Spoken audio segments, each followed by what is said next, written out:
alaykum qadrli yurtdoshlar. Bugun men sizlarga yaqinda talabalik safiga qabul qilingan talabalarimizni keyingi qiynaydigan masala uyingizga bor, talabalar yotoqxonasidan joy ol degan masalasini osonroq yechimini ko'rsatib o'tmoqchiman. O'zim ham 4 yil davomida kvartira izlaganmiz, yotoqxonaga navbatga borib, navbatga qo'yganmiz.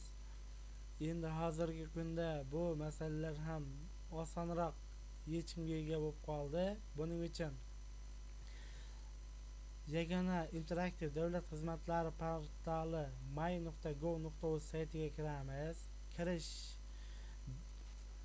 bosh sahifasi mana shunaqa bo'lib ochiladi. Men hozir kompyuterda kiryapman. Ko'plaringiz telefon orqali kirasizlar. Telefonda ham qiyin emas. Bu saytga kirish brauzer orqali kirib olasizlar. Kirishni bosdim. Kirganimizdan keyin mana bunaqa o'yin ochiladi. Davom etishni bosaman. Mana login, parol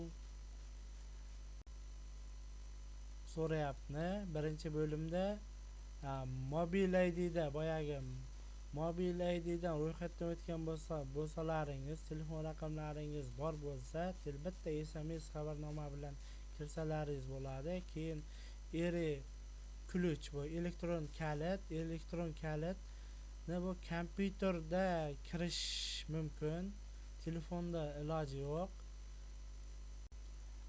Agar login yoki parol talabani logini yoki paroli esdan chiqqan bo'lsa, login yoki parol yodingizdan chiqdimi degan bo'limga kirasizlar. Mana bunaqa o'yin ochiladi.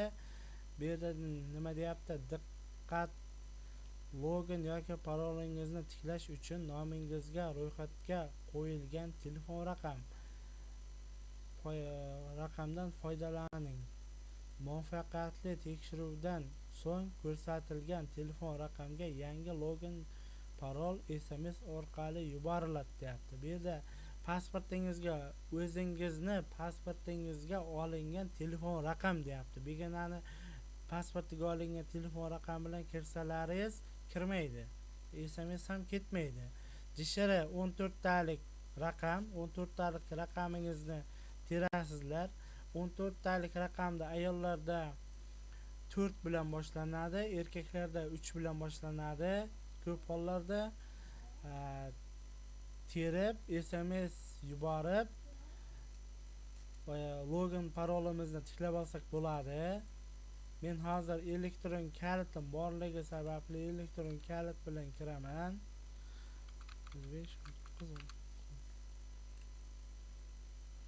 Mana kirib oldim.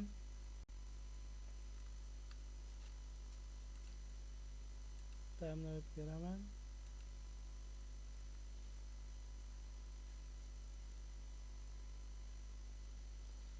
Saytning asosiy bo'limi mana bunaqa bo'lim ochiladi. Bu yerda ommabop xizmatlardan talabalarni yotoqxonaga joylashtirish, navbatga qo'yish topib olishimiz kerak. Men qiynalmaslik uchun qidiruv bo'limiga talaba deb yozyapman. Mana chiqib kelyapti. Talabalar turar joyiga joylashtirish bo'limi chiqdi.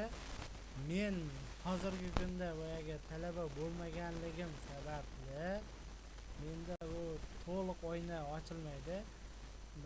Xizmatdan foydalanishga kirsak, mana birinchi asosiy bo'lim mana bunaqa.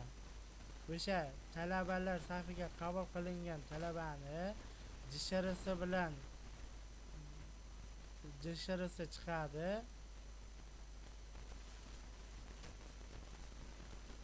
Oferta shartlari bilan bu yerda shartlari, xizmat ko'rsatish onlari yozilgan. Tanishib chiqishingizni so'rab qolaman. Va arizalarni topshirib bo'lgandan keyin davlat hokimlarining talabalar turar joyiga joylashish navbatini tekshirish uchun havola beryapti. Ariza ketgandan keyin bu havolaga kirasizlar va JSHR ma'lumotlarini kiritib, nechanchi navbatda institutda va yotoqxonasida nechanchi navbatda turganligi bilan tanishsa ham bo'ladi. Men sizning ma'lumotingiz Uzumova Hemis bazasida topilmadi. Chunki men talaba emasman. Talaba safiga qabul qilingandan keyin avtomatik keyingi bo'limga o'tadi. Keyingi bo'limda yashash joyi ma'lumotlarini bilan tanishish, keyin institutda opa-singillaringiz o'qib yotoqxonada tursa, ularni belgilaysizlar. Keyin imtiyozlar ko'p hollarda ayollar daftarida turadiganlarga ertaroq chiqadi. Agar birinchi imtiyozli talabalarni ko'rib chiqadi, keyin joy qolgan hollarda boshqa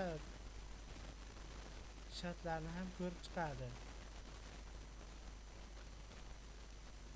Videomiz mana shu joyda to'xtatamiz, chunki bironta talabani ma'lumoti bo'lganda kiritib to'liq video ko'rsatib berardim. Yo'qligi uchun mana shu joyda to'xtataman. O'zlaringiz kiritib ko'ringizlar. Agar kiritmasangiz, kiritishni bilmasalaringiz, kanalimga obuna bo'lingizlar, like bosingizlar, tanishlaringizga yuborib qo'yingizlar.